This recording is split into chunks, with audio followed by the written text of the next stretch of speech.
Yeah. All right. You are most welcome to the second day, to the fourth day of our interaction on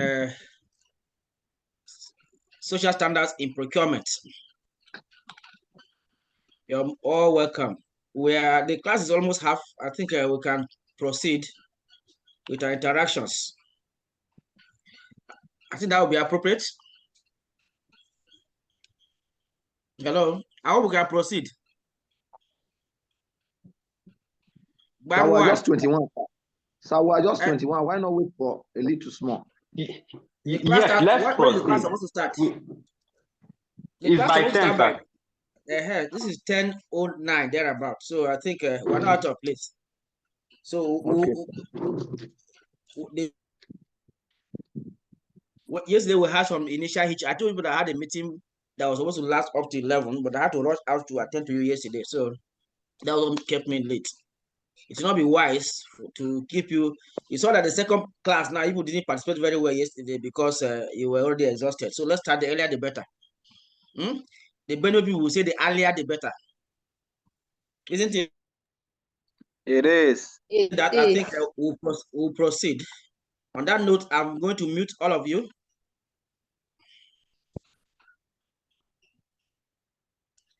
So that we can proceed.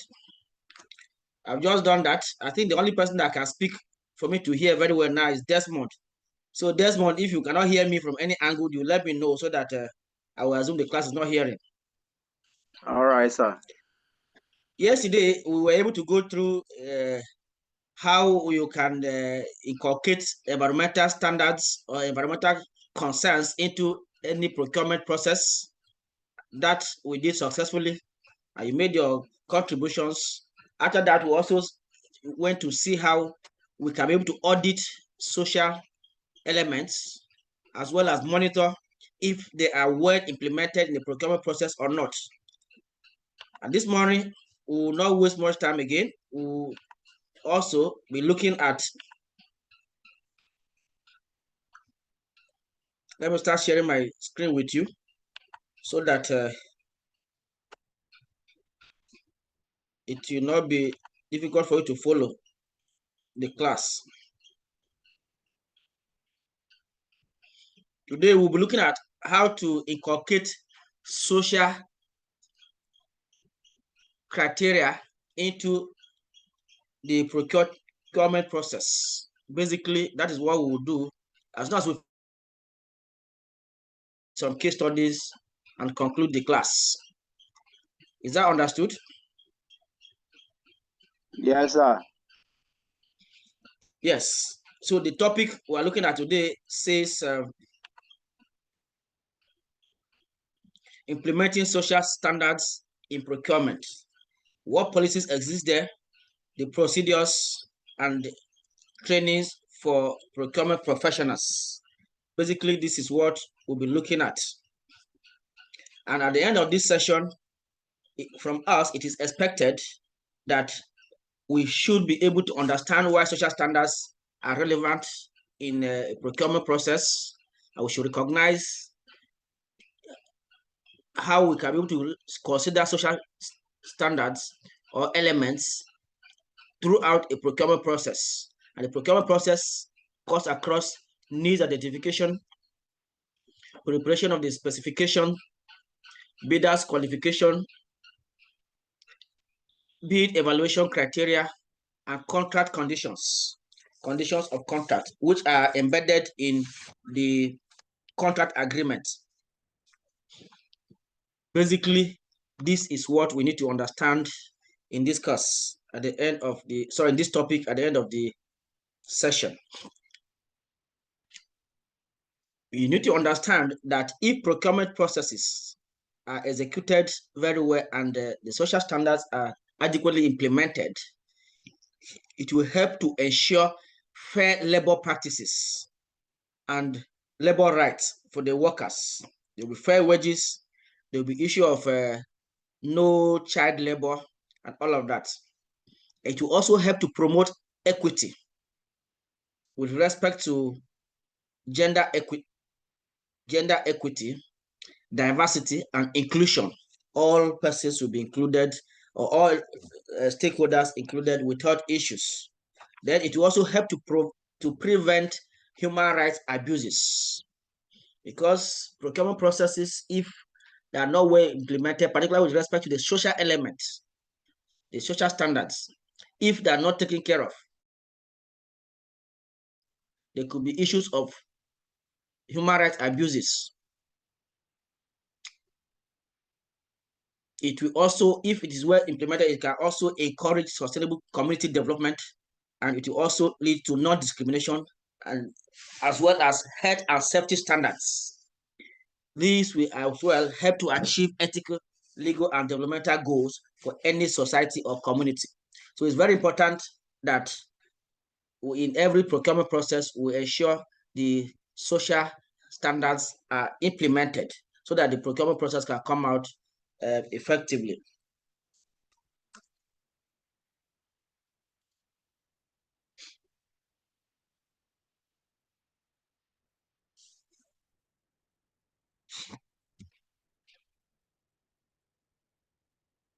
I told us that we are going to look at the inclusion of social standards in procurement process in 5 different aspects. The first is the needs identification.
Sorry, the network threw us out, but we're back now. The network threw us out. Sorry for that, but we're back now. So we'll continue from where we stopped. I believe you can all hear me. Hello?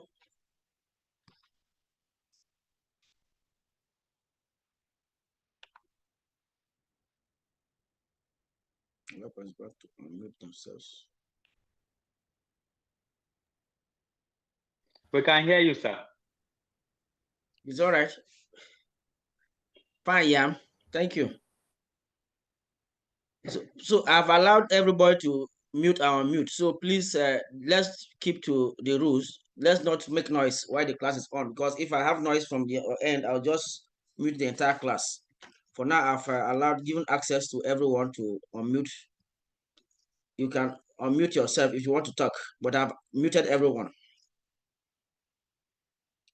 So sorry for the distraction that the network threw us out. We'll continue from where we stopped. I was only telling us that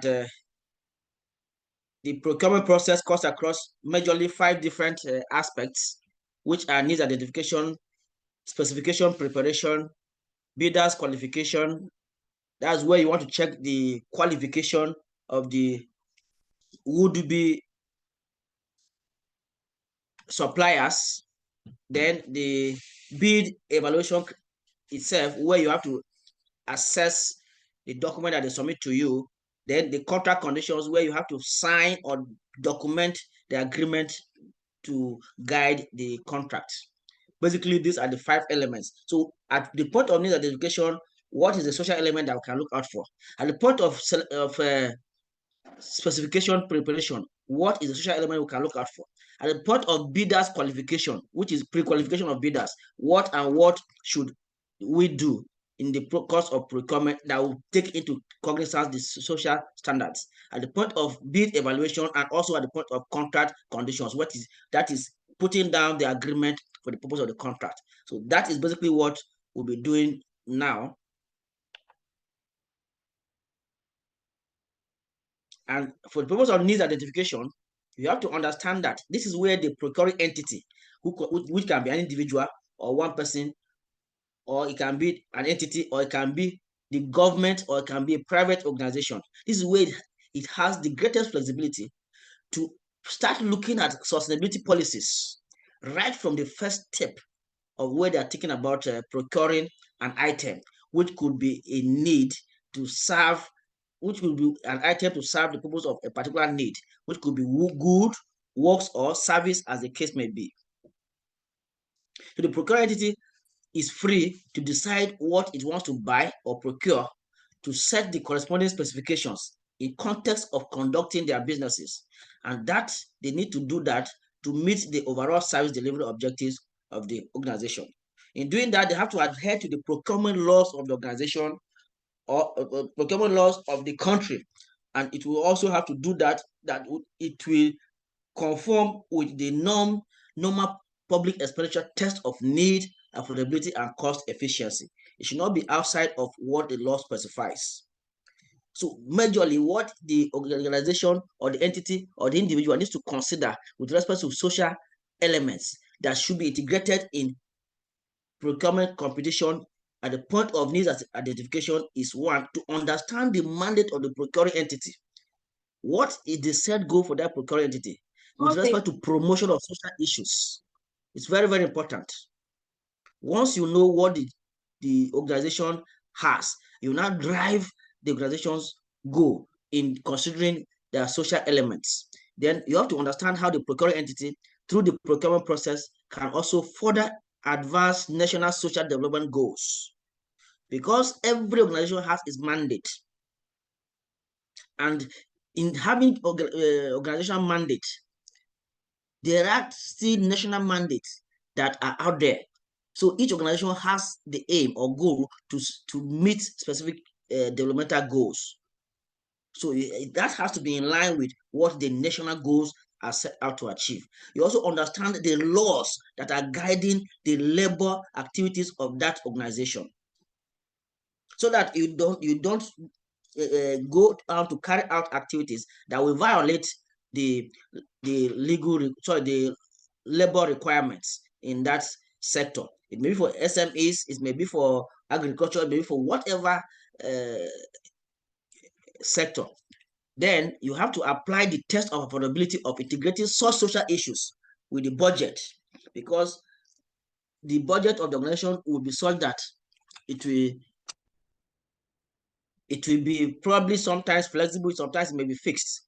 So what you are doing, is it something that can be carried on, can be integrated, and it should be affordable within the budget or not?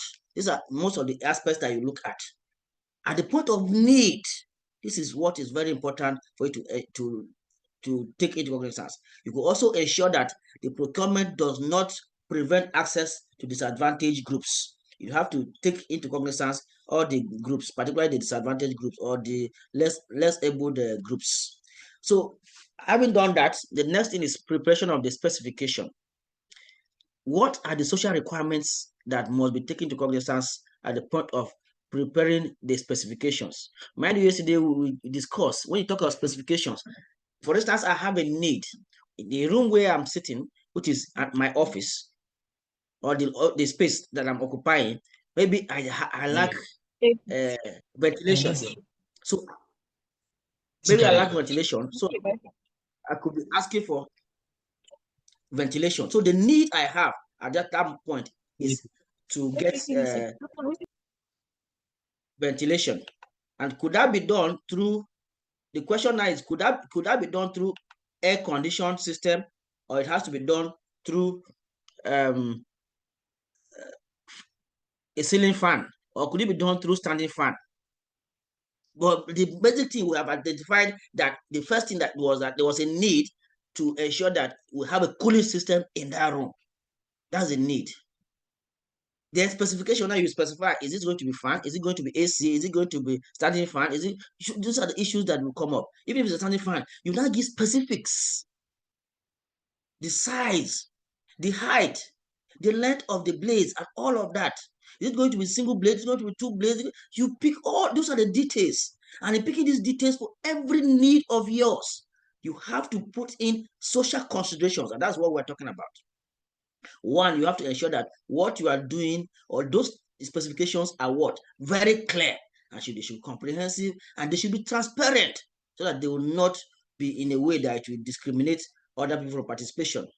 You should have a title that demonstrates the level of social sustainability policy, whether it's a labor inclusive title works, or whether it's a fair trade product that you need, as the case may be. You should also incorporate relevant social considerations that are visible, which could now give rise to the end product of the procurement process.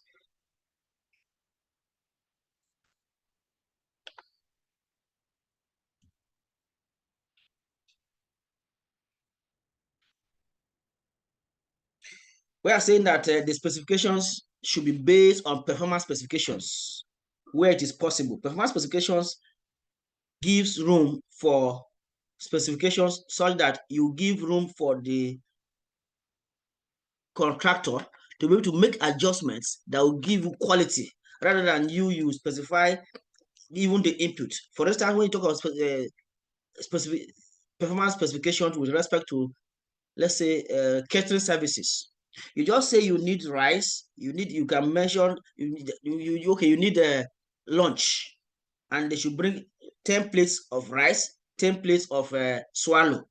You could give, but you don't go to the specifics of giving that for the rice on the stew, they should put 10 maggi, half spoon of salt, and all of that. You are giving them room to improve the quality by themselves. You can only give what you needed. That is where you talk about performance specifications, and that will make them to add value more than where you give each the detailed specifications. This is not a building. Then you allow the bidders to also propose various solutions where it is relevant. You also give room for them to incorporate relevant social requirements in the production process, like asking for, in the cost of giving me furniture, make sure you use sustainable timber. let the working conditions be where you have safe and hygienic methods of cooking and all of that. You include all this into your specifications. Then whether the specifications can also include promotion of supported employment opportunities, where you say in the course of this contract or project that you're going to carry out, you must set aside 10% of your workforce for disadvantaged groups, or you must set aside this is for a particular group of persons. Maybe 30% of your workforce must be females, so that you make sure that this feminine gender are also taken care of, all inclusive. These are the issues that we're talking about with respect to what specification setting. There are typical social considerations that are integrated into sustainable procurement specifications. Will also include the issues of health and safety standards. Then local production, you could also set specifications to promote the local economy and employment generation. Issue of ethical sourcing, to ensure that you use fair trade labels. Issue of labor, the gender equality and women-owned businesses as well as disadvantaged groups. What percentage could we have for this? Then you could also inculcate the issue of code of conduct and reporting of incidents. If any issue occurs on site, how should it be reported? All of that could be brought in at the point of what specifications. And you will also give a code of conduct so that the people that are involved will know in the course of carrying out their task, they should behave adequately. So we are saying that social sustainable criteria is very important in making a decision on the minimum specifications that will help all bids should meet for the bidder to take a decision. Then the bids offering social features that do not meet the minimum requirements that are stipulated in the specifications should be rejected.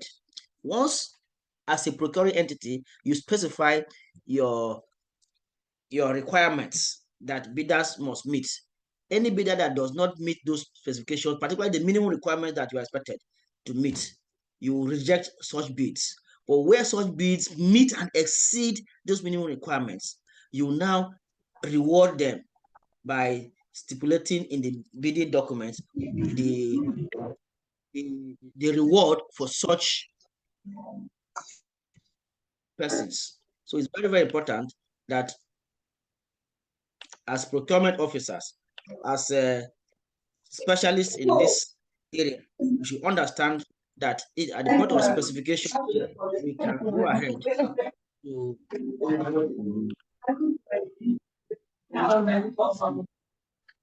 sorry, I think you will not be allowed to speak again in the class. I know that as adults, you are still not living up to what I expected you to live. So I've shut down the class from participating until I unmute you. Sorry for that, because the class is becoming noisy.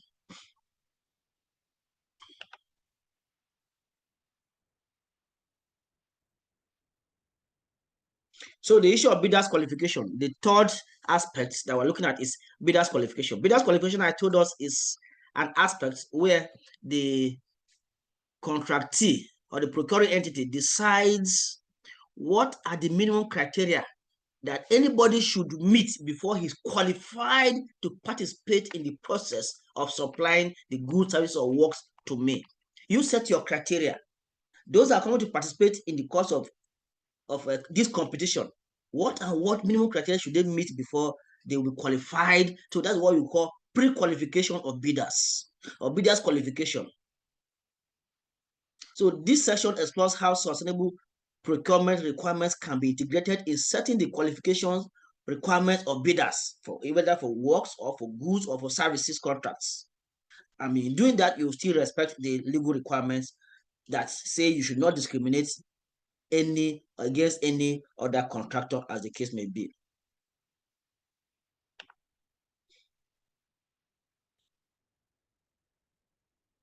So in setting the bidder's qualification, you should know that the procuring entity should be prudent and proportionate in applying the issue of social exclusion criteria, where you say that grave professional misconduct related to violations of labor laws which could be collecting or including collective bargaining agreements and all of that, or social regulations, or sexual harassment and exploitation can be proven by the PE, where the procuring entity can be able to prove that there is grave misconduct or violation of these social elements.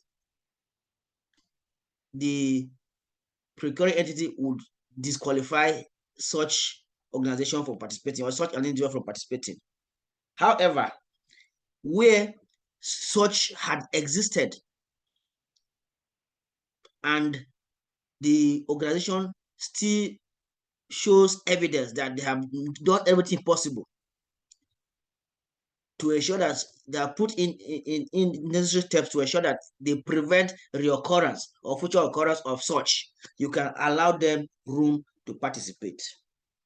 It's very important that you exclude any firm that has had grave professional misconduct related to violation of law, labor laws, social regulations, sexual harassment, sexual exploitation, abuse, of whatever form. You could say that any of those forms should be excluded. So any of those firms that have such form of misconduct should be, social misconduct should be what? Excluded from participation. In an event that any firm has that, and they will still want to participate, it means they must show evidence that they have put in necessary steps in that firm to ensure that such grave misconduct does not happen. So that is one of the ways of setting the criteria for bidders pre-qualification. As in the course of doing this, you should also ensure that the subject matter is related to the previous contract, not that you'll be setting your criteria for a particular contract against another works for works for goods or goods for other services. No, it should be related contracts. The applicants or bidder should have a well-developed occupational health and safety system that is relevant to the contract in question. These are the criteria that you will set. You can also pick up specific social and community engagement expertise in your team. The firm that will end up having the contract must have in their team specific social and community engagement experts, so that when you have need of community engagement, you have them on the team that can participate. But where such does not exist, is that they are automatically disqualified. They should also have evidence of adherence to social and labor requirements by the subcontractor, because there are some contractors, there are some contracts that you give a particular contractor, but it has to get subcontractors.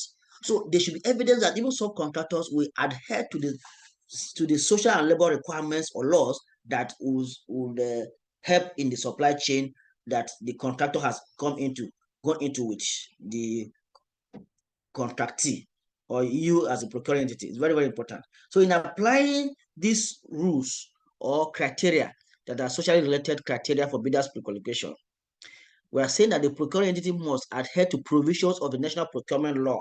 It should not be outside of that, where all bidders need to be treated equally. Once you have set your criteria, mind you are setting the criteria at a blind stage. You're not looking at the individuals, so that you are not picking them one by one to set criteria. You set the criteria even before you invite them. Anybody that does not meet that criteria would not be qualified to participate. So these are some of the issues that we need to understand.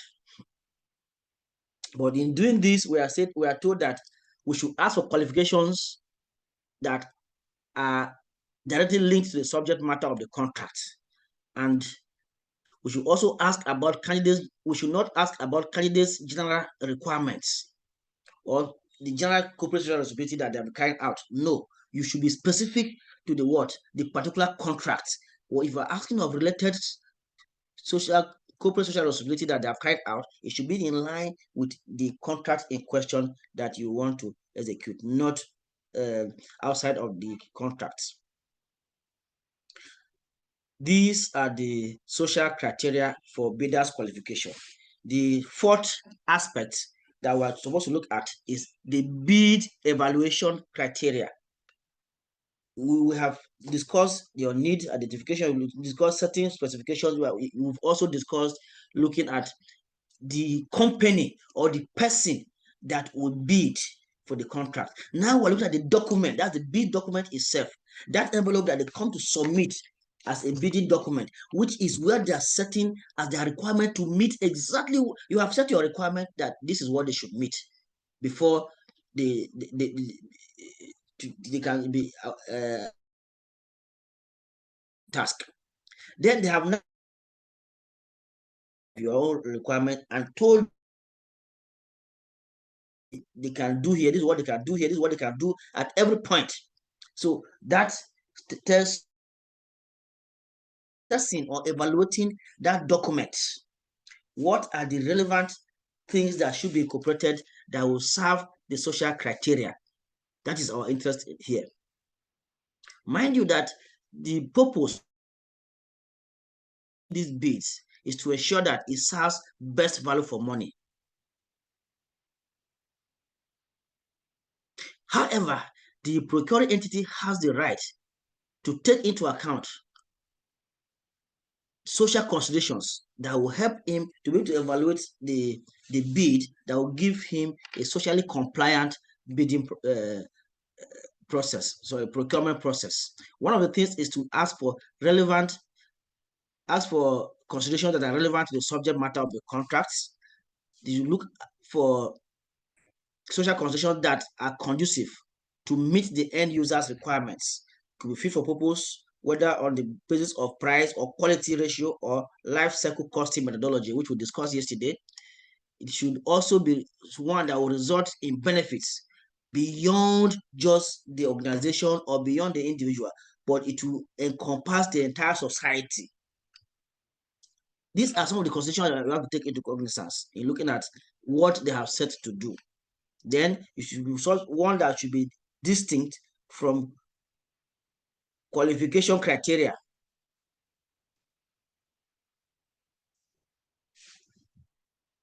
When you talk about qualification criteria, now look at what qualifications those organizations, those individuals or those companies that want to carry out the contract, what qualifications they have actually met that will make them sustainable in carrying out this task. So the social criteria that should be incorporated in the course of checking the bids or evaluating the bids are: one, labor and working conditions. They have to spell exactly what the labor and working conditions are. So you check them. The fair trade that they have, the health and safety standards that the organization has on ground, the employment opportunities, whether they are there to promote gender equality or diversity. You check all of that. Is there any provision for training, women's ownership, or even general training for staff on the job? Is there provision for women to own and control firms? Is there? So you check even the method they're going to use in carrying out the purpose of executing the contract. It's very, very important.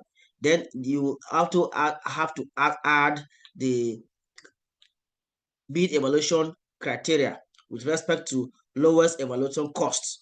And this, because you are looking at social elements now, the cost may not be the major thing, but you'll be looking at the merit point, because you have to assign points.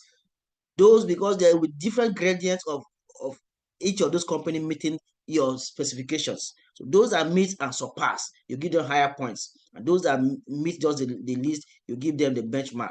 At the end of the day, you come to realize that in the course of evaluating the bids, those bids that comply with your specifications, and those that comply and went beyond will be what will be given higher scores, and they'll be the one that will end up having the contract. So it's very, very important that we take into cognizance these bid evaluation criteria that are sustainable, particularly with respect to social sustainable solution. And that will help us. And what this is saying is the contract must not be awarded to the cheapest compliant bid, but it has to be awarded to the bid with the highest performance in terms of social sustainability. Very, very important. Very, very, very important. Again, the last aspects of this implementation has to do with contract conditions. When we talk about contract conditions, it is the aspect of contracting where the agreement is drafted between the contractor and the contractee, the procuring entity and the supplier. This is the point. You have decided that these are your criteria, that if a firm meets this criteria, he will participate. The firms that have met the criteria have all participated. It has got to the point of execution now. You have agreed, you have evaluated and come to a conclusion that this is the company that you will be awarded the contract. Now, that is the point of award the contract. You have to call the company to bring their representative. You sit down together and draft an agreement.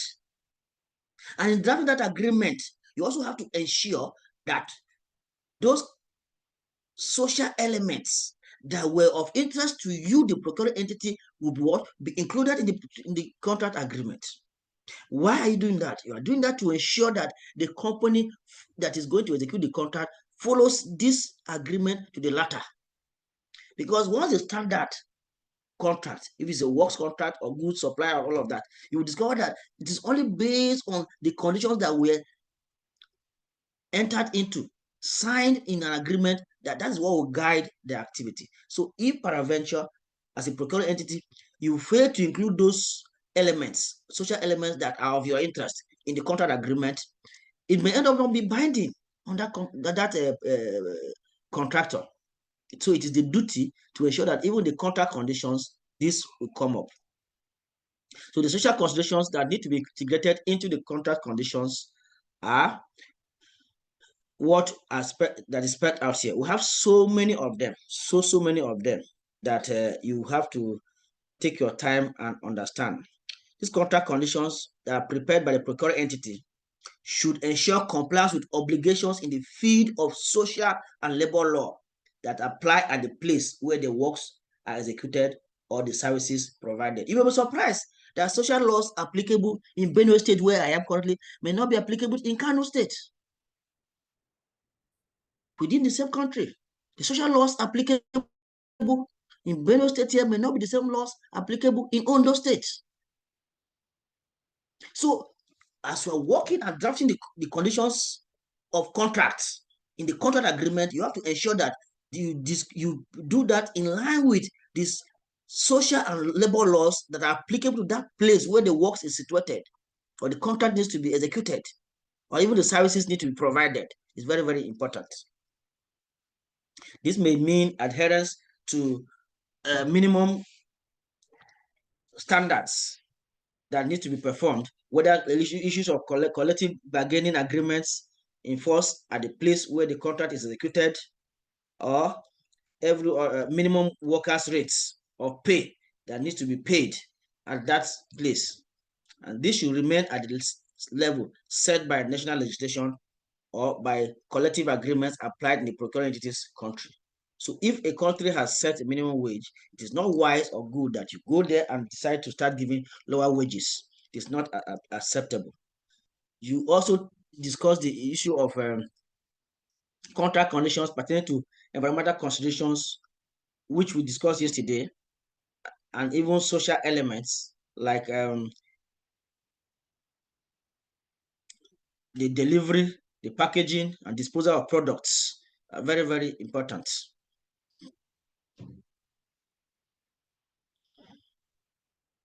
Contract conditions should also be in such a way that it will favor the implementation of measures for promotion of equality of women and men at work. If that is the interest, you ensure that you include that in the agreements, where the aim is also to protect health and safety of staff. Ensure that it is included in the agreements, where the interest is to favor social integration of disadvantaged persons or members of vulnerable groups in the workforce. Ensure that it's included in the agreement, so that that document, that after they have signed, both parties, both the contractor and the contractor have signed, it becomes binding on them, and they will ensure that these things are carried out. So that is what we're talking about here. The different social considerations that are typically applied in contract conditions have been spelled out here. So many of them for you to take note of. Basically, I've highlighted up to 15 of those points. And what we are saying is these contract conditions will give room for you to have what is known as key performance indicators. Because you have spelled out what needs to be met, the minimum you are expecting to be met at every point in time. So those things you are expecting to be met at every point in time become the key performance indicators. So if there's any penalty for not meeting any key performance indicator, it should be well spelled out in the contract agreement. If there's any incentive for meeting and exceeding the minimum key performance indicator, it also should be well spelled out in the agreement.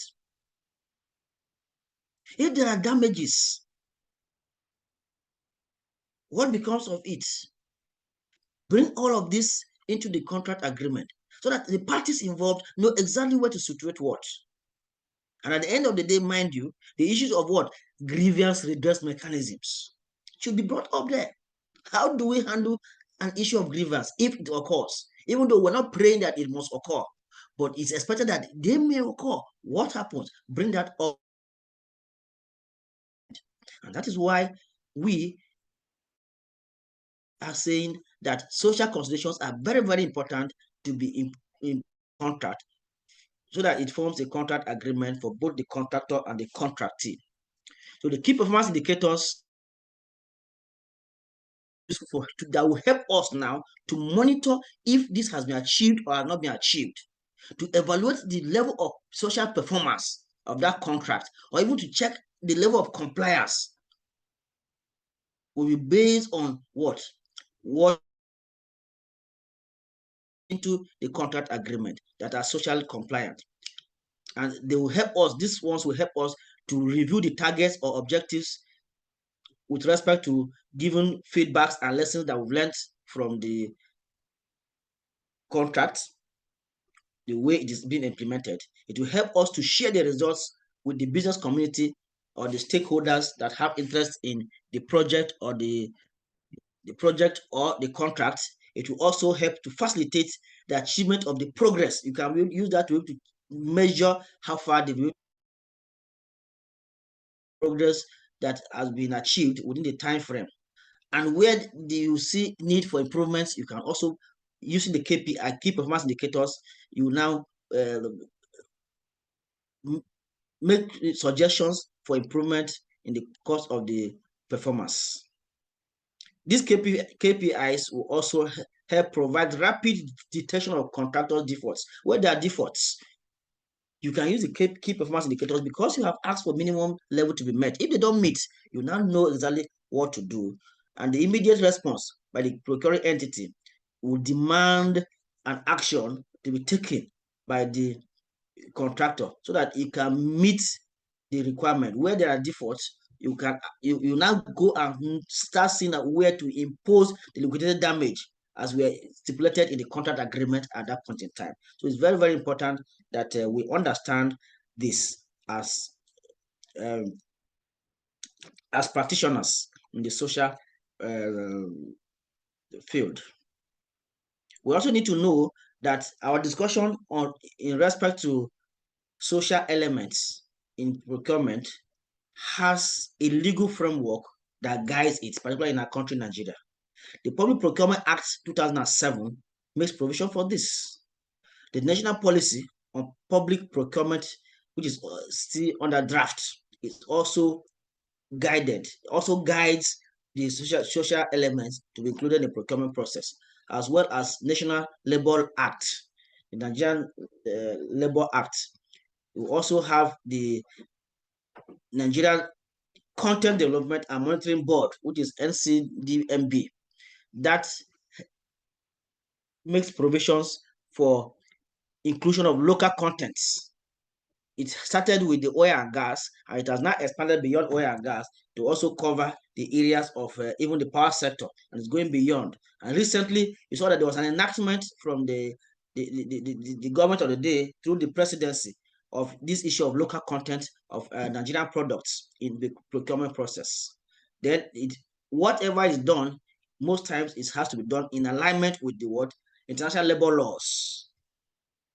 Whatever conventions of the International Labor Organization, it's difficult to do at the Nigerian level without taking into consideration what is happening at the international level.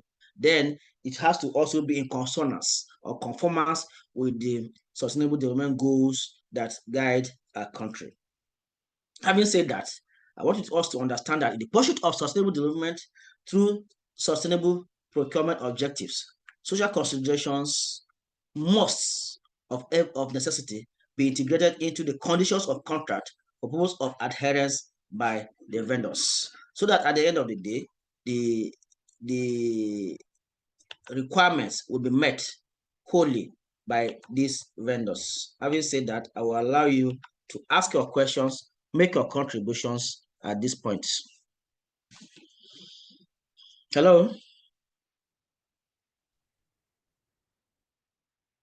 Well, with you, sir. Yes, Unisa. Well done. Good morning, sir. I get that, Sylvia. Yes, sir. I joined late, so I was saying PE. I was trying to get the meaning of PE. I couldn't. Through the PE lecture. means procuring entity. Okay, PE means procuring entity. That's the company that wants to procure works, goods, or services. And the procuring entity may not necessarily be a company. The entity may be an individual. Okay. Yeah, it may be government, parastatal, it may be ministry, department, or agency. Thank you. Thank you. Yeah. I believe that there's no strange element in our discussion today, because what we've discussed basically is about social. So yesterday it was about environment, and so many questions came up. Today that is social element. I think that did not give us any headache at all, based on my observation. I want to believe that it went down well. Very well understood. It's all right. Yeah, it's very well much. understood, sir. It's all right. So I'll give a 2 minutes break before we move to the next topic. But if anybody has any question, you can still ask within the 2 minutes before we step to the next topic. Thank you.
Hello.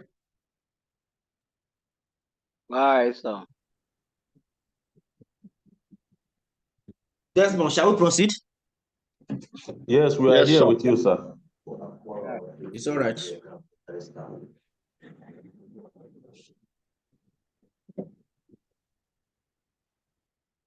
So having said that, I think we'll head on to the next session. which is the next and probably the last session for this course, which is looking at case studies and best practices on social considerations in procurement process.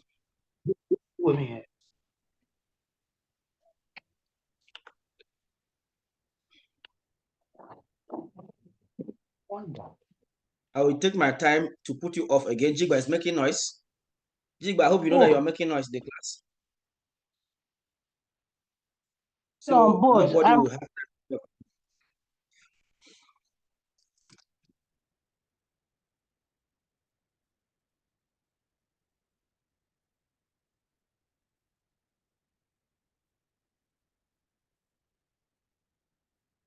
Yes, we're back to business.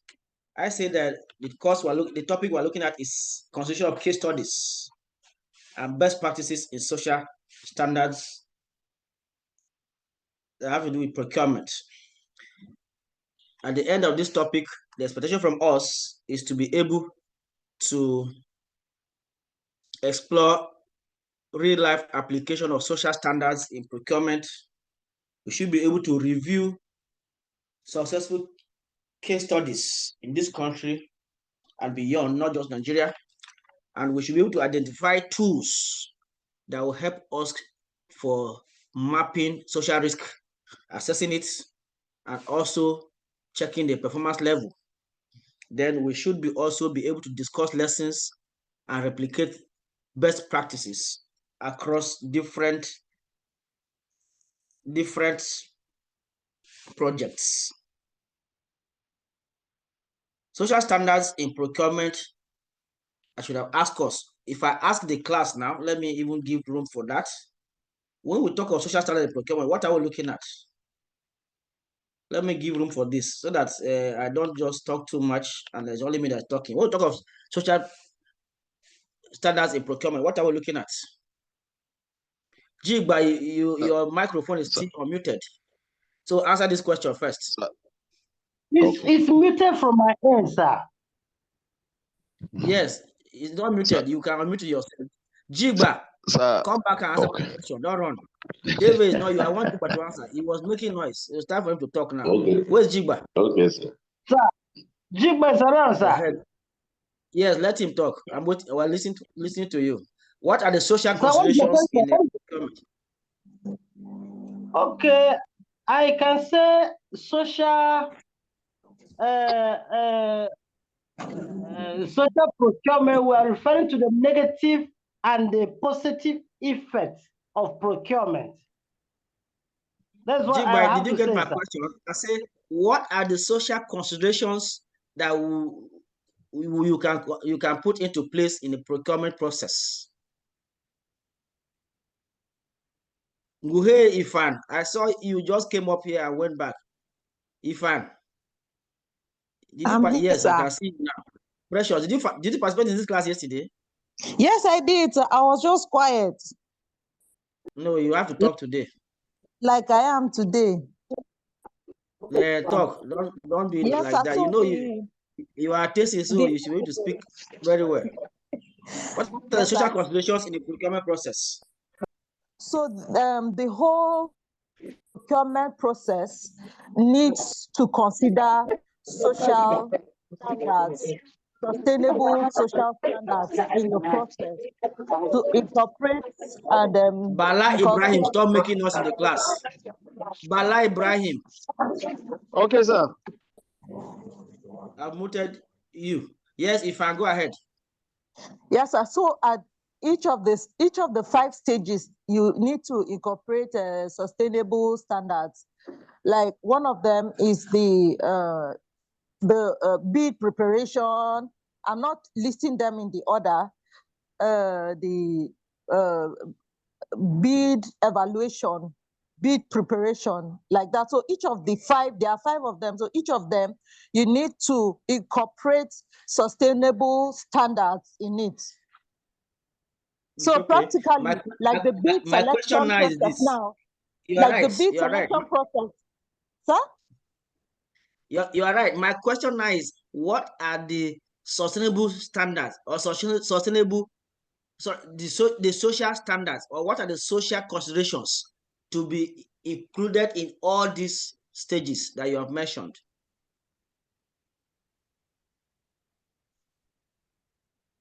Let me try, sir. Okay, let me make one last attempt. Like the bid selection now, when you look at considering the social standards, you don't just consider a bid because it's a minimum cost. You consider the bid that best suits and best incorporates social standards.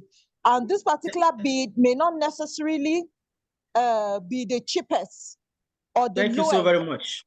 Thank you. Yes, we sir. appreciate. Yes, Yunusa. Where are we going to? Where's Yunusa? I'm here, sir. Yes, go ahead. Okay. Like just like the other speaker just spoke. Now we will be like non-discrimination and inclusion, promoting gender equality and diversifying in the workforce is one of the consideration It's in the some of the social considerations. standard procurement. You have mentioned the three. Thank you so very much. It's some All right, of the social considerations, and that's what we are looking at. The issue of fair Okay. wages, non-discrimination, the issue of child labor, and all of that. I think you've made a very great point. Yes, Icheme, John. We have, yes, sir. Okay, well, at that point, well, we think we all need to consider too. We talk about the labor practice, and then what are the issue of human rights, workers' wages, community engagement, and environmental responsibility. So we should consider all this in procurement when we are in every segment of it. Thank you, sir. Thank you so very much. I think that's the chairman that has spoken. Your hand was up. I believe that's what you wanted to say. Yes, sir. I appreciate all of you for the wonderful contributions. I think you've made my day. You've made me happier now. At least I'm not wasting my time, even though I'm muting you. It means that you are paying apt attention, and you've actually made me happy and proud.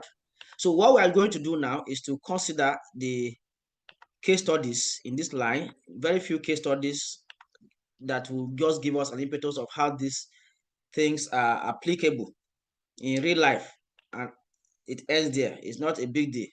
So what we are saying, when we are looking at this, the case studies as well, our interest should be on fair labor conditions, gender equality and non-discrimination, occupational health and safety, the issues of community involvement, community engagement, and local content, the issue of prevention of forced and child labor, majorly. As many as you people are the social engineers, you're the social specialists, as many as possible you can bring it on board. I hope I've made the point clear here now. So that is what our interest is. So the first case study is to let you understand that there's one I'm going to ask you to discuss. I don't know. Let me go back and ask us. Is this class okay? No. When the time comes, I'll ask those questions. No problem.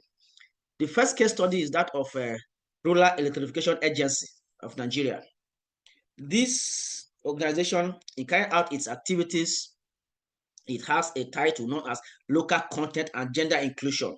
Anytime they are to do their solar mini grids, and what they do, they always ensure that the Rural Electrification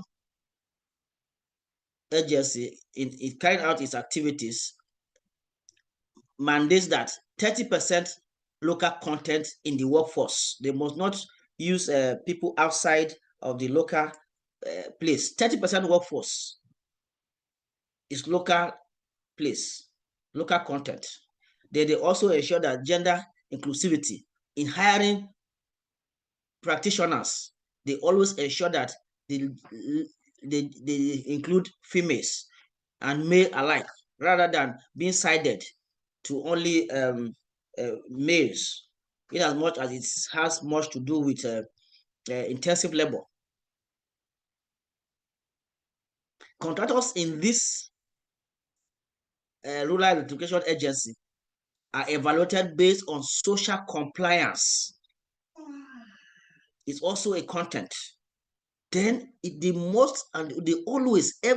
project of theirs, they always ensure that they carry out community engagements. And the committees that are involved in this electrification, they engage them even in the design and implementation of their projects.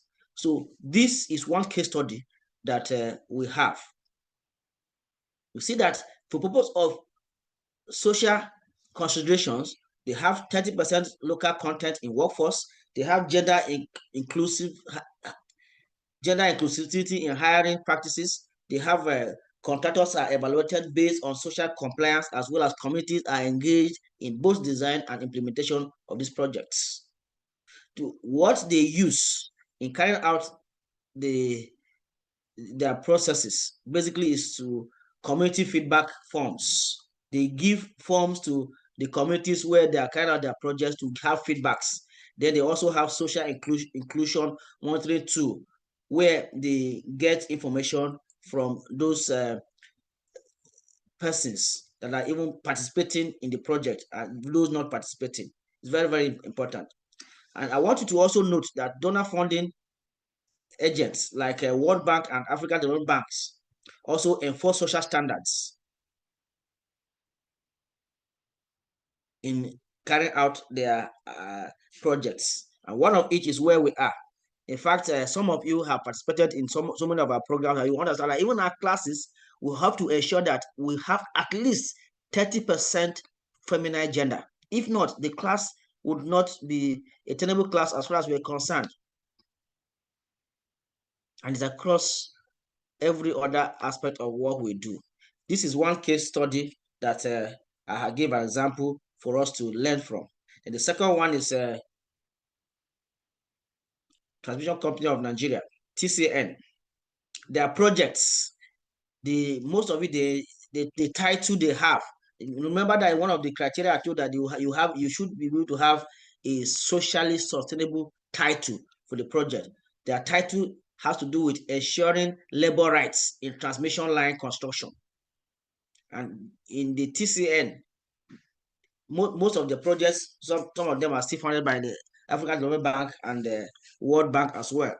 They require the contractors to sign a code of conduct on their labor practices. This one is tailored towards labor practices. They ensure that the contractor signs a code of conduct on their labor practices. Then they also establish worker grievance mechanisms in every project of theirs. They also carry out social audits reports, and those reports report part of the project milestones that they have achieved. The issue of social audits is what we did yesterday, social audit and monitoring. And you will come to discover that they use environmental and social management plan in every, because they first go out and carry ASMP surveillance in every place they are to carry out their project. Every project, they have to check all of this. The tools they use, I said one is ASMP, the labor management plan, and grievance redress mechanisms. They establish this. So you have to understand that in doing this, they always inculcate in their procurement cycle or the procurement process, performance monitoring mechanism. They always ensure that it is integrated in their procurement cycle, so that at every point, they will be able to check the milestones they have achieved, and if there are need for adjustments to be done. It's very, very important. These are some of the case studies we have. I think I have a third one here, which I'll just leave it there. The one of Zungeru hydropower project. This one is about resettlement, basically. Affected communities, when they are to carry out their hydropower project, affected communities will certainly receive compensation and skill training for them to be resettled and all of that. They also do social impact assessments even before, and they also prioritize local labor in terms of their construction and hiring and all of that. So these are cases that we can learn from. And once communities are involved in the process, community engagement helps to reduce risk. In fact, there was a story I got from one of my trainings. It may sound very, very odd, but this is a social class. It's good to share that story with you to make your inputs. There was this story that one of the organizations needed to give assistance to a community. So they felt that because they came to that community and observed on their own that the community needed water. So when they got to that community, they discovered that they were walking kilometers to go and fetch water. And they didn't engage with them, but that was the observation of that company. So the company felt that it would not be good for their corporate social responsibility. They want to give them access to water. So they came and dug boreholes in the community. They met the chief and they handed over the keys to the chief. And they came and did launching of the borehole in a very short time. You see, I know as is usual of them, they were coming to monitor this from time to time. So in less than 1 week, practically less than 1 week, the communities that we're talking about had to spoil that borehole. The borehole was spoiled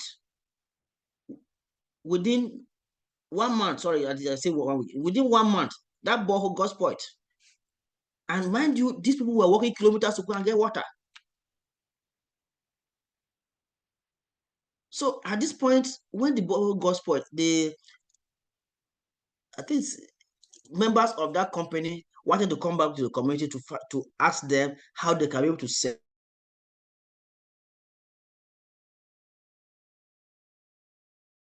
Because it has already gone sour. So they are now trying to find a solution to what has already gone sour. So when they came to engage the community, they discovered that the elders in that community were not happy with that project.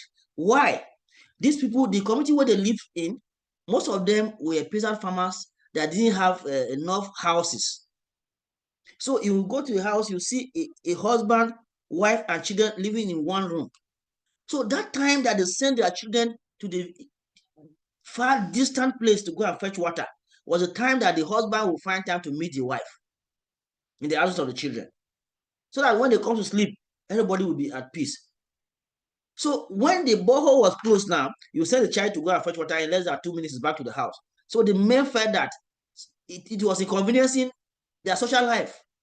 So they felt it's better for the borehole to be down so that the children will be sent to far places and they'll also be living very well with their wives.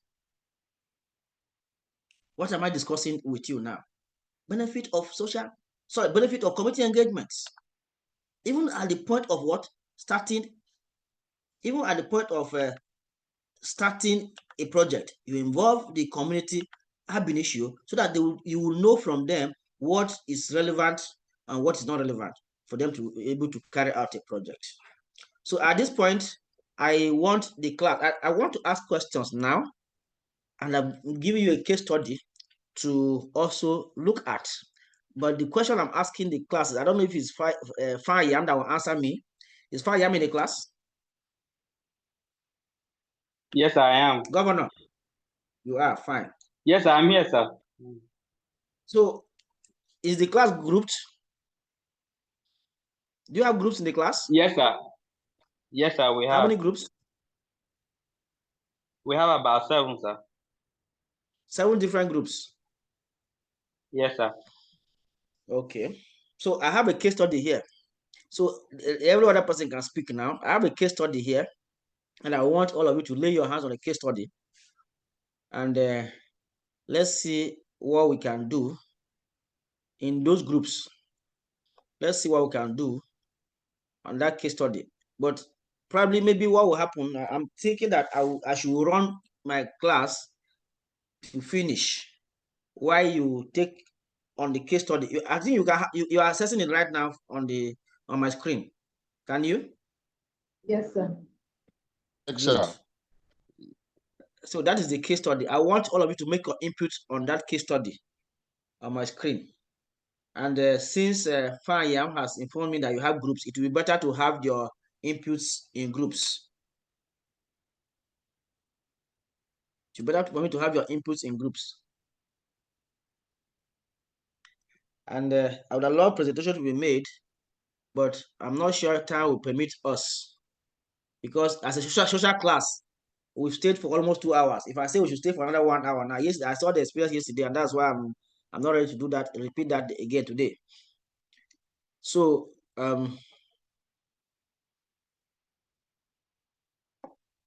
that's the case study. I want you people to make your presentations on that. Maybe as I conclude the class, I'll give room for maybe 3 minutes for each group to give me what they can make from that case study. Is that understood? Yes, sir.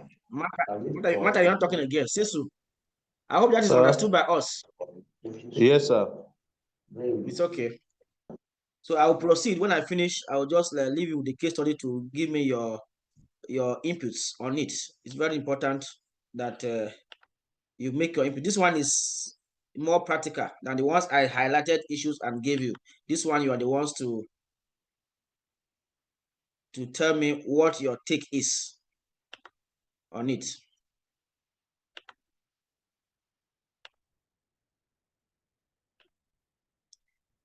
So the case study says Green Horizon Energy is a multinational renewable energy company that is willing to undertake the development of a large-scale wind farm in the rural region of Ikogen Hills in Benue State, which is a diverse area with several small towns and agricultural communities. The project involved the construction of 150 wind turbines, extensive access roads, and a new transmission line. The total project value is estimated at 7.5 billion naira, with a construction period of 4 years only. Green Horizons Energy faced resistance from some local communities due to concerns about land acquisition, noise pollution, visual impacts, and limited local benefits. Traditional procurement approaches have not adequately addressed these social concerns that made the project to be delayed due to protests from these communities. As social engineers, what do you suggest Green Horizons Energy should do to be able to resolve this challenge or the challenges? So that is the question. I'm leaving that to you after a short while. So having gone through these case studies, I want us to understand that the best practices in social procurement is for us to use tools to assess risk, and those tools that we can use to identify risk so that we can be able to assess it are tools like social risk mapping. Rosemary Edu, please stop what you are doing. Social risk mapping is one of them. Social risk checklists for suppliers, where you want to check if they are using child labor, where you want to check if there's discrimination in hiring of their staff, where you want to check if they have unsafe working conditions. You can develop the checklist to check. Once you have these occurrences, it now calls for what? Red alert. Then you also have one of the tools is what? Stakeholder engagement plans. What are the stakeholder engagement plans for these organizations? These are social risk assessment tools that can be used. And these tools should be applied during the point of pre-qualification and even tender evaluation. Just like our sister Ifan Guhe was trying to let us understand, Ifan Precious, sorry, was trying to let us understand that you must pre-qualify the suppliers that will supply certain services, goods, or works to you, or even to evaluate the bids or the tenders. In doing that, you use these risk assessment tools. And these are social risk assessment tools that are available. You can also use monitoring. You can also keep track of the performance that is carried out, the social performance with respect to compliance, and how you keep track in monitoring this is to ensure that you include contract clauses, which we discussed earlier, using social key performance indicators, which we also discussed, because those indicators will tell you if these levels have been met or not. You can also do regular site visits or regular site audits. You go to the site to verify. You could have a team that can be visiting regularly, and don't rely that on just a team or two, because once they are known by the organization, they may try to downplay them. Then you also use community feedback loops, as well as grievance redress mechanisms, which could be confidential. It should be confidential channels that people can also lay complaints. It must not be open, and that will help the organization to monitor the compliance by the contractor. We have to note that monitoring is not just a one-off thing. It has to be done continuously, and it should be participatory, like I told us. And sometimes you may not necessarily use a particular team to do that, because if it's a single team or a single person that is continuously monitoring, it may be getting used to the contractor, and that sometimes you see the issues of compromise may set in. So best practices for procurement teams are to what? Pre-engage with communities at the point of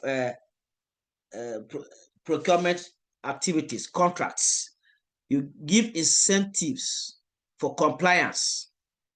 Every organization, a procurement entity, once you set your standards, you say anybody that meets the standard and goes beyond can have bonuses, or you could use that for contract renewals. Let me tell you a simple example.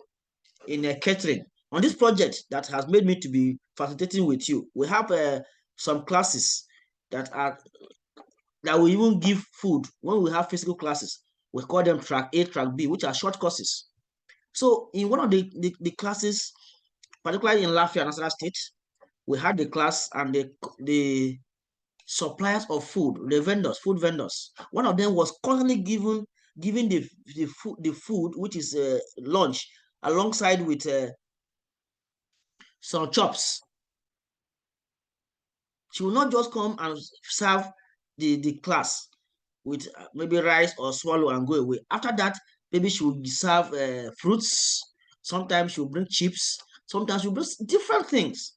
And when the project has cost to do something in Lafayette, when they had a training in Lafayette, outside of it was a workshop outside of the normal training, out of 7 vendors that were available, the contract, the firm felt that the best person that will serve is what? That vendor that was serving people with such jobs outside of the regular agreement they came into a contract. So when you have these incentives, it motivates the contractor to give you the best. So that's one of the best practices that can be put up. Always engage with the communities that you're carrying out the contract. Give incentives, those that, or let there be bonuses for those that have constantly met and surpassed your targets. They could also be cross-sector collaboration with CSOs and even labor inspectors. When we talk of CSOs, these civil society organizations, they could check, you could collaborate with them to assist monitor certain aspects. Then you can also include women and youth focus targets in every project. If you are having a project in the community, you ensure that you give special attention dedicated for what? Women and youth groups. It will help. There are digital dashboards, inculcation of digital dashboards that will help you to monitor real-time activities as are being carried out using GIS is also very, very important. These are best practices that we can use to improve our monitoring of social compliance by procuring entities. And if the challenges that are there are such that in practice now, there's weak enforcement, There's also limited supplier awareness. Most suppliers or most vendors don't even have the knowledge of these social elements that they need to inculcate into the bidding processes or procurement processes. Then sometimes there's also resistance to social clauses, even when the procurement office, sorry, the procuring entity, the PE, is fully aware and is trying to include it. There could be resistance from the contractor. Then inconsistent monitoring. If monitoring, I told us earlier that monitoring has to be a continuous process, and once it's a one-off thing, they understand your point, and when you are coming, they will see that okay, this is when you are coming at this point. They will work on it and ensure that you see what you want to see. Once you leave, they go back to square one. Unplanned. So these challenges can be mitigated. One, the issue of weak enforcement, you can build capacity by training your staff. Auditing, social auditing will be improved so that people understand exactly what they need to do. Then the issue of limited supplier awareness. There could be pre-bid orientation. You call those that have interest in bidding for the contract and give them an orientation, workshops, seminars, that you create awareness on what you want to carry out and how you want the social clauses to be included, so that you create awareness to them so that they will not have issues of not being aware of these activities. Then the issue of resistance to social clauses. You can also work on, we just finished the last slide, which I was telling us about incentivizing compliance. You can give performance incentives. And what's performance incentives to those that will comply and even go beyond your set targets. Then you can also, for purpose of inconsistent monitoring, you can do independent verification, but you can have independent verification bodies carrying out monitoring for you. Like in the current project that we're talking about, that I'm always giving instance where you're also benefiting. We have what is known as independent verification agents that come once in a while to check. And even you, by the time you graduate, they will not even talking to you, without even taking your permission. They will call you at all times to ask you questions about the training, how we're able to engage you, whether you had participated before having the certificate or not. These are very critical instances, and these are ways that we can mitigate the challenges that have to do with what? Barriers in implementing social compliance in the procurement process. It's very, very important. These are best practices that we can go about. We're also recommending that, particularly for our country, they can strengthen the social procurement systems. They can also mandate social clauses to be included in all procurement contracts. They should also be fund. So we can also fund, as a country, fund social audit units within procurement entities to ensure that they always carry out social audits while procurement activities are on. Then we can also integrate tools like ESMP into standard bidding documents. That is not readily available yet.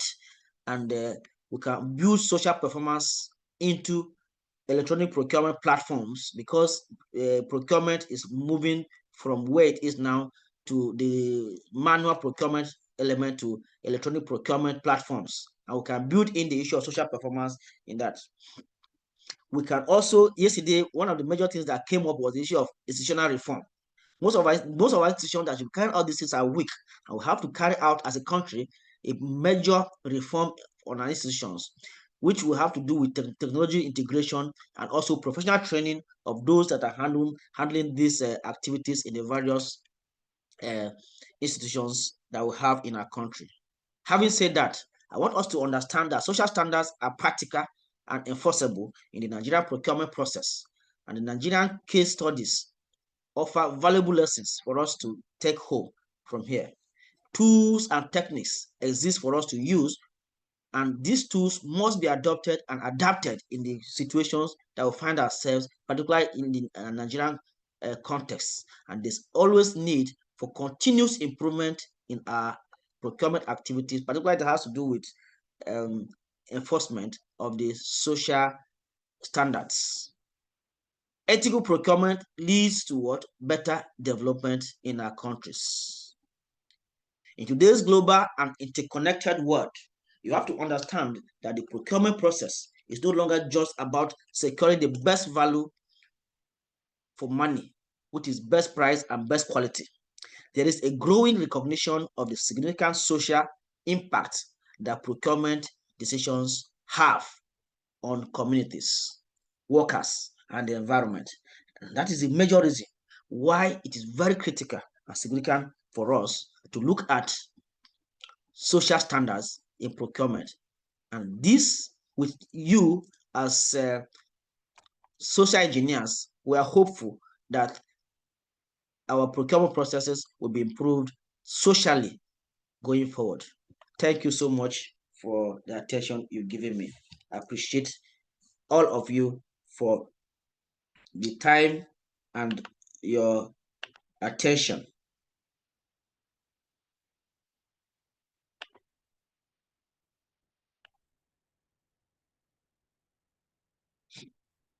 So you are free to make your comments, your suggestions, and your contributions as well. But in the course of that, I will still take us back to the case study that I said we should make a comment on. Doctor, thank you very much for taking us. Thank you. Thank you, You're sir, welcome. for the wonderful presentation. Thank you very much. TV Raf. Yes, sir. God What do you bless want to you, say? sir. Bless you too. I was only appreciating you for the wonderful presentation. I appreciate you too. So the lecture notes, I understand that Dr. Olotu didn't share lecture notes with you. I will join this with his and share with you. I may send mine to him so that we can put together and share with you through Fanyam, who is your class governor. I heard him say that he's tired of the stress. He wants to resign yesterday. He was only joking. He's a very good boy. Somebody doing the work better than me. So no, Fanya is a very good boy. God has been helping him. He's our class rep, so let him do the job. I know he's a good one. He's there. Incidentally, he's sharing the same surname with me.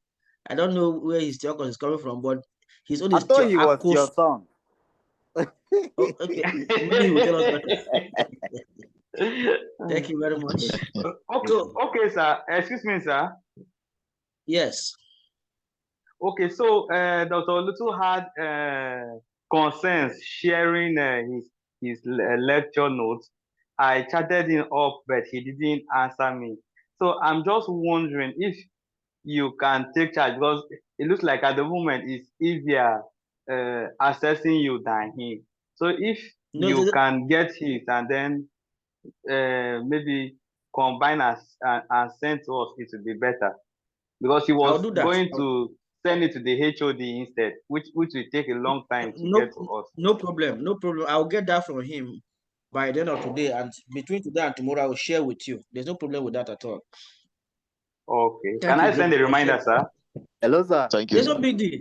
That's why you are the governor. Okay, There's sir. no big deal. Hello, sir. Okay, sir. All right. Hello, sir. Yes. Some of us, because of maybe power outage, network disturbances, and all that, we have missed a lot of some larger portions of the lectures. So I don't know, maybe little things, or maybe I don't just know how can be of help. I don't know. What do you suggest, Chagu? Sir, I was following the last when you started the last rural electrification stuff. Then network went off, and I'm just connecting back now. It's okay. Luckily, one of the ways we can make up is to tell you that we're sharing the notes with you. That is one of the ways.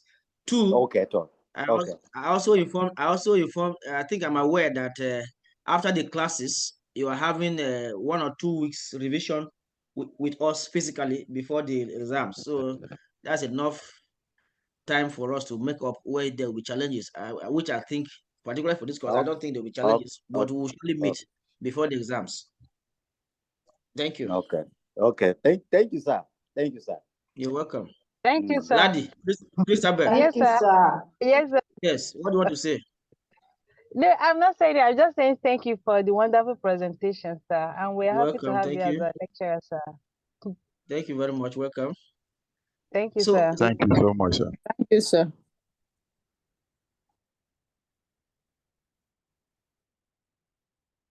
I'm up to 23 minutes before 12. I don't know if you can use that time to look at the case study, which is right before you on the screen.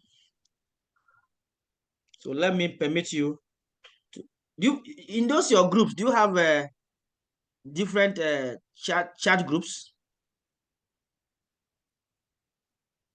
Yes, Yes, sir. yes, we have.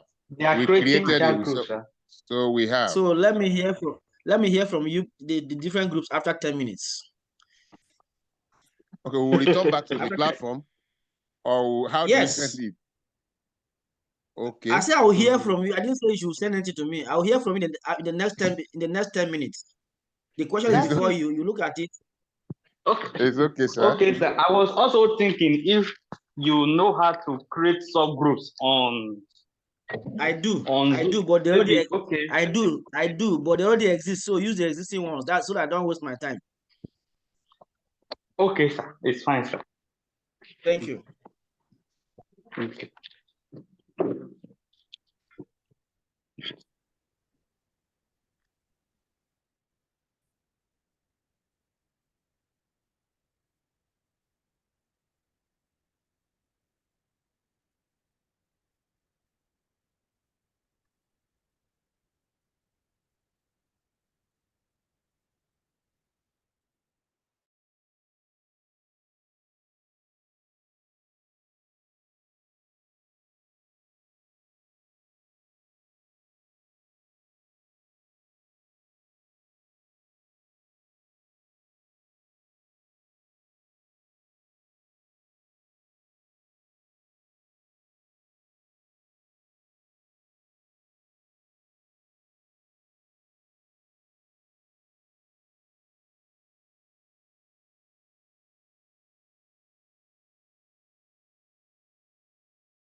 Hello.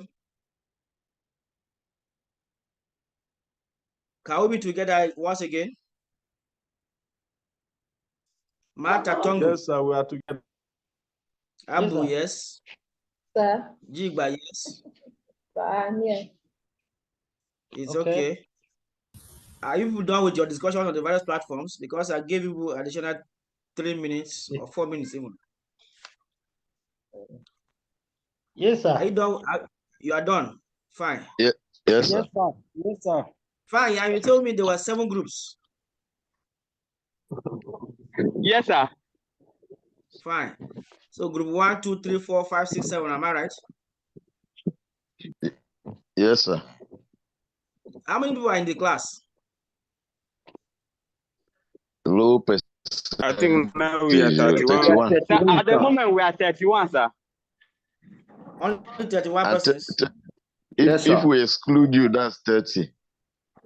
Okay. No, yes, no, that's true. no, not in the class. No, sorry, not in the class now. My question is, how many people are you in your class? What is this? We are roughly 70. 70. Okay, so there are 10 people per group, per se. 10 persons in one group. Yes, some groups have 11. Okay, no problem. It's okay. So, Teve, which group are you? Group 6, sir. So let's have presentation from group 6. Who is going to present from your group? Is a chairman there? Chairman John, it's around. If it's not around, Teve, you can speak for us now. Okay, sir. Uzoma, why not you? So if you want me to speak, I can speak, but we have had small prior discussion. So Uzoma, you speak. Teve has spoken every other day. Uzoma, I'm hearing your voice for the first time. Speak for the class. Sorry, for the group. Thank you very much. Okay, sir. Thank you very much, sir. Having explained the poster you have given to us, we have looked at it that since the company GE is having issues with the locals within the community where they are supposed to do the project, the first thing they need to do is to do a kind of consultation with the locals, possibly divide them into groups, maybe youth, women, men. Then if they have kindred heads or something like that, they can also meet with them. If they have religious groups too, they can also meet with them. Then find out the individual group needs, what they actually want, what their problems are. Then after that, they can also meet with the leaders of each of these groups and harmonize the needs of the individual groups. Then that will also give them an idea of what they actually need to do for the community for them to be able to have peace to go ahead with their project. If that is done, then another thing they need to also do is make sure they engage or employ the locals too. Thank you very much. Uzoma, thank you so very much. Thank you, Uzoma. Thank you. You've spoken enough. You, yes, sir. that's group 6. I appreciate your contribution. Group 6. Thank you, Group 7. Group 4 is also ready. Hello, sir. Group 3 is ready, sir. Hello, sir. Group 5. Group 3 is ready, sir. Yes, sir. Bakia, which group are you? Group 5, sir. Can we still add on group 6? Bakia, are you on group 5? Yes, sir. Okay. Yeah, go ahead. This group 1 has spoken, sorry, group 6 has spoken about community engagement. Your group should give us a different thing that you think should be done. Group 7. Good morning, sir. Good morning, Doc. Sir, No, I've been considering the resistance from some locals. So we found out that there is the stakeholders were not engaged. They didn't consult them. And despite that, if it happened that they consult the stakeholders, they would have told them what that they need and what is going to contribute to their health. That is the noise pollution. the pollution that is going to how to control the pollution, that is the noise. And the waste management. So far as they didn't consult the stakeholders and the community leaders, that is why the community now resists the project. If not, ordinarily, it's a very nice project for the whole community So what should they do is the question. Aside consulting with stakeholders, what is the next thing that company should have done? So they should have educated the people, group 5. Rosemary, are you part of group 5? Yes, sir. Rosemary, are you part of group 5? Yes, sir. Yes, it's sir. Group 5. Okay, Rosemary, let me hear you. Educate them, like provide awareness to the community in a manner that they can understand. Yes, you can bring someone like an interpreter if need be to tell them. Okay, sir. Thank you very much. In Thank you very addition, much, sir, Rosemary. same on group No, 5. please. You're welcome.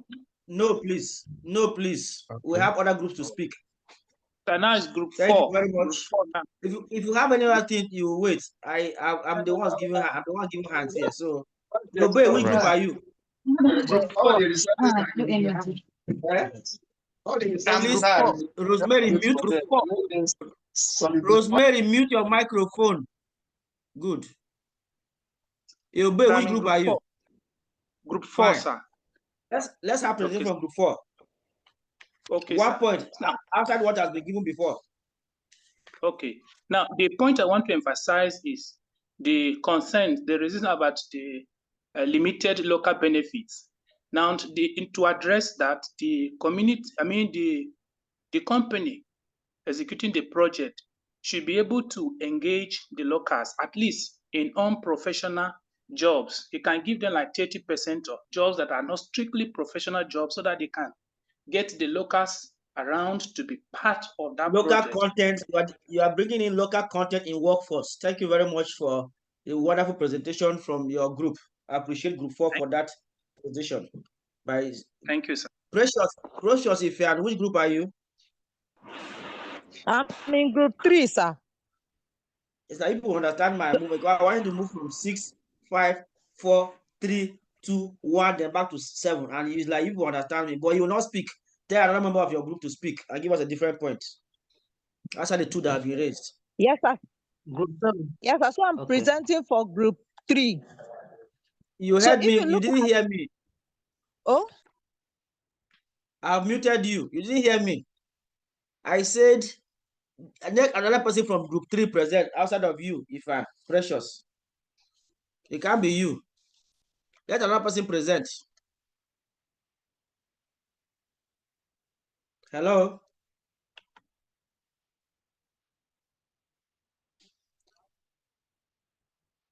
Hello? Can group 7 present? No.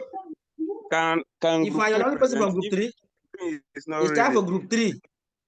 Group 3, if are you the only one? Let me unmute her. Okay, you are free to unmute yourself and speak. Ifan.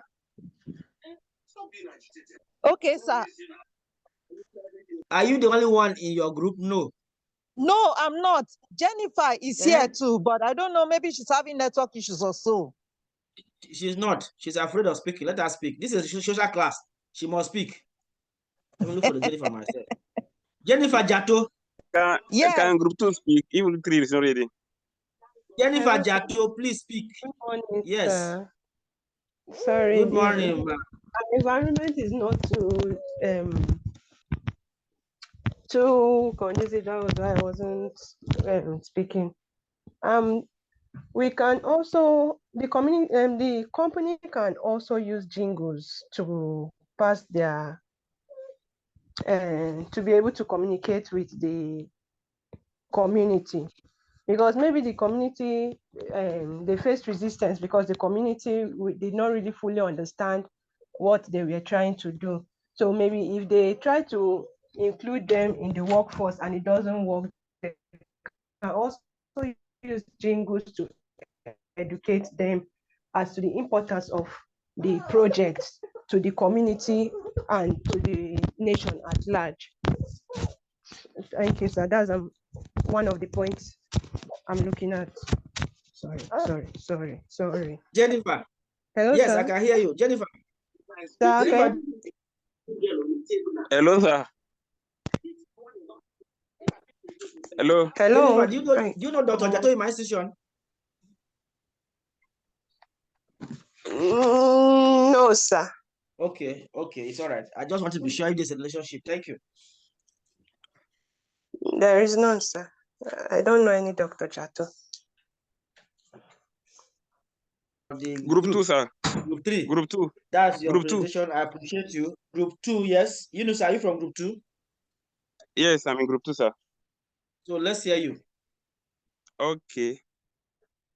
Having encountered this challenge, Green Horizon Energy needs to shift from a traditional procurement approach to a social responsibility and community inclusive. So by so doing, they need to engage. Hello? You said they shift from what? I say they need to shift from a traditional procurement approach to a socially responsibility and community inclusive. By so doing, they need to do what is called a establishment of community relation, as in including women elders and traditional rulers, as in need to dialogue with the stakeholders to arrive in one understanding. It's okay. Thank you. Thank you very much in your presentation for Group 2. So can Group 2 add something? Okay, Sesuabu, go ahead. Yes, sir. Yes. Sir, I want to. Hello, they say I should talk. Not you. I'm adding for Group 2. Yes, sir. Yes, Seen from the perspective of land acquisition, noise pollution, and limited benefits, I think the best the solution there is for the Green Horizon Energy multinational company is first of all advised to involve or engage stakeholders, religious group, community youths, address them in these regards, and after then call together the entire community. Advice to involve the community. To engage stakeholders, religious groups, community youths. Okay, thank you very much. Address them in those regards, and then after call together the entire community members and profile those solutions discussed indoor, and then suggest the way forward so as to put a stop to the protest. Thank you so very much. Yes. Group I'm still Group 2, sir. Abu says to see me on his Group 2. Group 1, please. Okay. Group 1, sir. I want to make a contribution for Group 7, sir. My network is not allowing. Group 7 will come last. Group 7, wait, will come last. Wait. Group 1, please. Fire, you will not speak. Yes, I'm trying to call the attention of Lovett to speak on our behalf. Oh, yeah, go ahead and speak. Let's not waste their time. Go ahead and speak. Don't mind the other people. Another person is here from Group 1. Oh. Okay. Okay, Laddie. I like when the female are coming up. Is that Laddie? Yes, Laddie. Yes. Group I 1. think another thing that GHE could do is to look into the procurement processes to involve local partners, local suppliers, look at local suppliers and local contractors by bringing them into all the procurement processes, and also a source for local material and labor. Then local government, liaise with the local government and also with the NGOs around to ensure that sensitization of community is well implemented. I think that will help them to begin their business very smoothly, and then the protest and everything will end by involving the local partners, so that they know that this thing they can benefit from it. By involving them directly, they know that, okay, this thing is bringing something to us. It's going to bring us revenue. We are going to enjoy something from it, so they will be able to embrace it and make it work in their locality. Thank you very much, Ladi, for that presentation. Can we have Fayam? Okay, sir. So to add to what Ladi just said, the company will also need to do a social impact assessment that will know the concerns and different fears of the community. Thank you very, very much. Then the company should also include resettlement plans and introduce smart agriculture where their lands will be collected, so that even with a small amount of land, they will be able to farm and then get higher yield. And then the company should also inculcate or bring improved technology that will ensure there's less noise pollution. Is it because you are the class rep? Thank you. Thank you. Chairman, you can ask for 6. For group 1, sir. I wanted to stop that. Group 7, please. Group 1, sir. Group 1, you have spoken enough. Okay, group 1. Okay.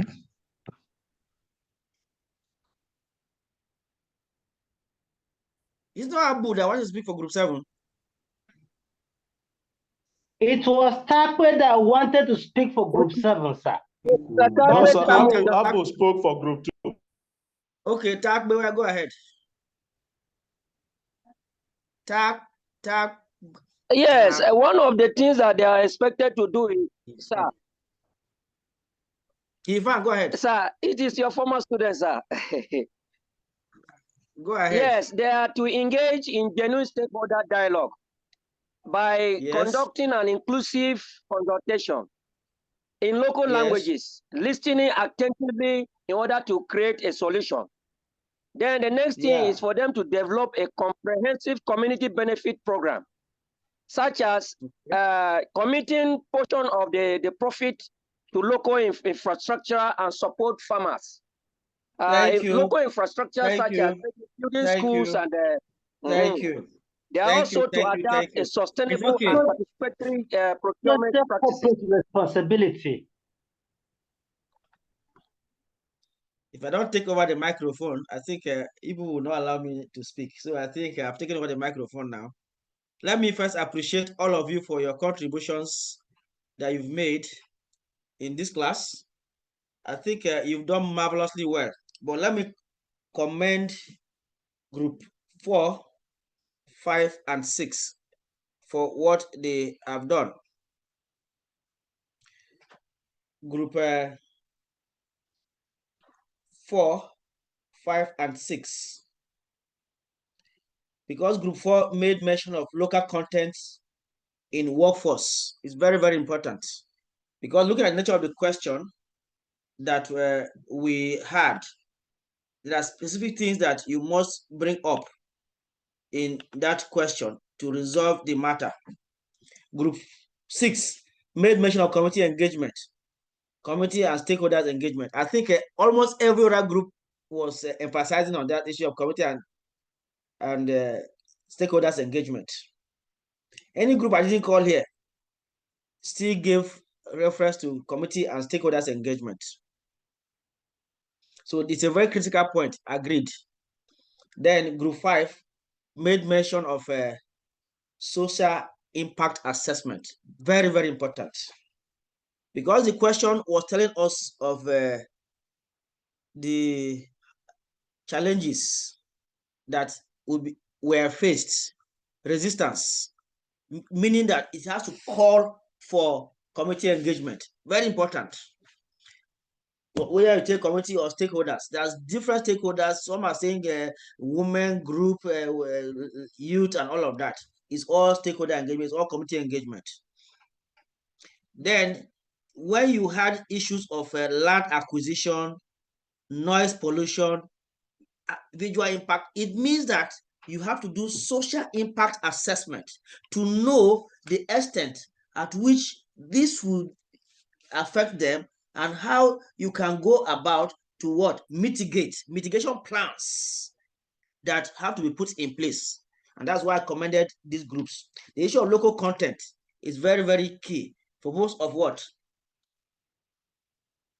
Allowing them, for most of bringing them on board so that they will part of the process, and they will now have feeling that they're also part of it to allow the work to take place effectively. I'm not going to the details, but I believe you all understand our discussions. Then the issue of grievance redress mechanism is also another key one.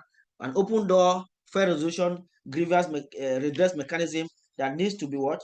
Put in place. Then the issue of gender inclusivity in hiring process.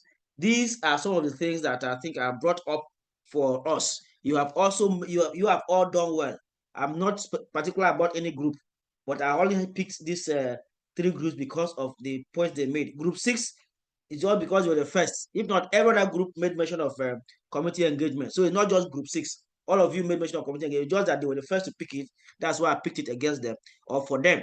So I appreciate all of you for your contributions, for your listening attentively to the class, and your contributions, your questions, and the elaborate participation you have done. In fact, I am highly impressed with the class. And if given the next opportunity, I will say I want to come back and come back and come back and come back again to participate and join you in your class. So I most sincerely at this point wish us well and hope that we'll meet subsequently in the physical class for revision before the examinations. I understand that my colleague has given you an assessment. I may give mine much later, but that doesn't call for any wahala or issue at all. So please, I wish all of us well. By this, I'm sure we've covered all we need to cover for this course. So I will do my best between today and tomorrow to send you the lecture notes. If I don't, you hold my son. Fine, I'm responsible. Since thank you so much, Doc. Thank you so very much, Doc. Thank you very much. Nice lecture, sir. Really appreciate it. We wish to have you every now and then. Okay, HS's hand was up, but she has taken it. No, I was just. Thank I you. think it's just a hand in Thank you appreciation. very much for the lecture. Just to appreciate you, sir. We're enjoying the lecture and your time too. And we pray for greater heights. Yes. Thank you, sir. God bless you. Thank you very much, sir. We really appreciate you, sir. Thank you, sir. It's okay. Thank you very much. Thank you. I appreciate all of you. Thank you very much, Doc. Thank you very much, Doc. We appreciate you for the lecture. Samuel Ifan. Only that you didn't allow me to exhaust my points. But however, I'm very, very happy that we are be able to have you in this program. Thank you. Thank you very much. I appreciate you too. Thanks a lot. Have a blessed day, sir. Same here. Take care. Thank you. On this note, the class will formally come to an end now. Thank you. Have a nice day. Thank you very much, Doc. Thank you. You too, sir. Have a beautiful week. Thank you, sir.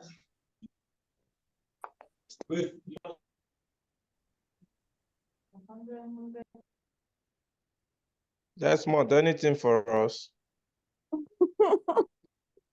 Hey, Kumaden will give the announcement. So that's me. There's no I class. don't know my group. Everybody should stay put. Everybody should stay put and drop off. I don't know your group, please. Tongo, you are in group 4. Mata Tongo, you are in group 4. Okay. Thank you. I am myself. I don't know my group. Honestly. Yes. All the ladies in the house come over to my office for lunch. Please, can we use the WhatsApp platform? Admin, please shut the class. TB Joseph, you are the host. You can end the meeting. Desmond. No, it's TB Joseph that is the host. TB Joseph. Desmond. Hello, Mr. Fire. Hello, Mr. Fire. Hello? Fire is no longer here.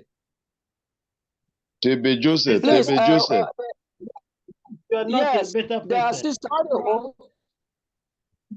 Hello, the assistant, please. Okay, come. Sorry. Which group am I? I don't even know my group, please.